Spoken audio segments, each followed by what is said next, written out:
First, it was Rocky, the 3-month-old English bulldog who was sold with kennel cough. It's just hard to look at him and say, I'm sorry, buddy. Couldn't help you. I tried. After 3 weeks of desperate attempts to save the puppy, Rocky had to be put down. She's real skittish.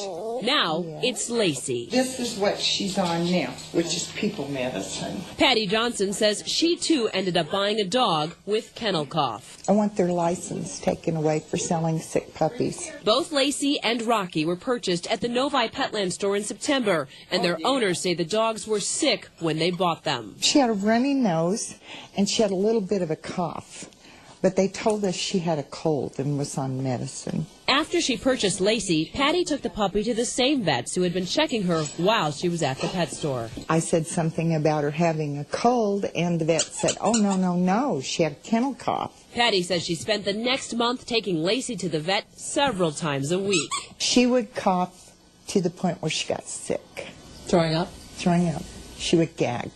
That's not a healthy puppy. Patty says they had to do chest x-rays, blood work, and the little Cocker Spaniel was put on daily breathing treatments for bronchitis. I cried a lot of tears. Patty says she tried calling Petland to complain that she paid $488 for a sick dog, but no one answered because the store inside 12 Oaks Mall has been closed for remodeling since October 1st. I've driven over there 3 or 4 times.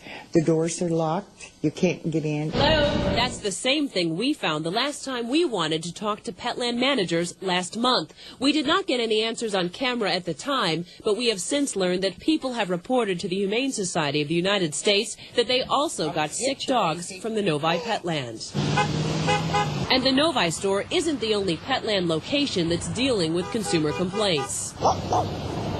The Westland franchise, which is operated by a different owner, has been in the doghouse with a local group called the Puppy Mill Awareness Meetup. They're selling sick dogs from puppy mills? The protesters want people to boycott both local stores because of this, the class action lawsuit that customers have filed against Petland. The current version of the lawsuit uses information from a Humane Society of the United States investigation.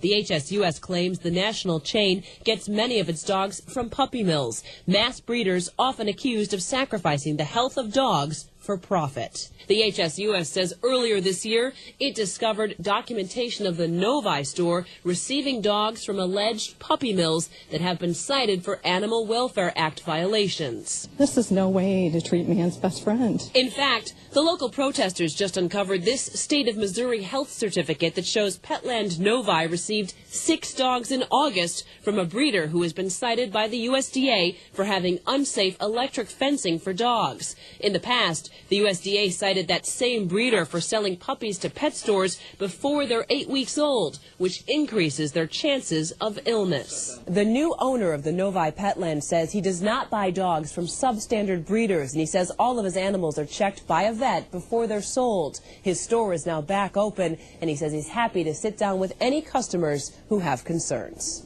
We would like to see them just sell animal supplies and just be a regular pet store. So we're working really hard to have Petland go humane.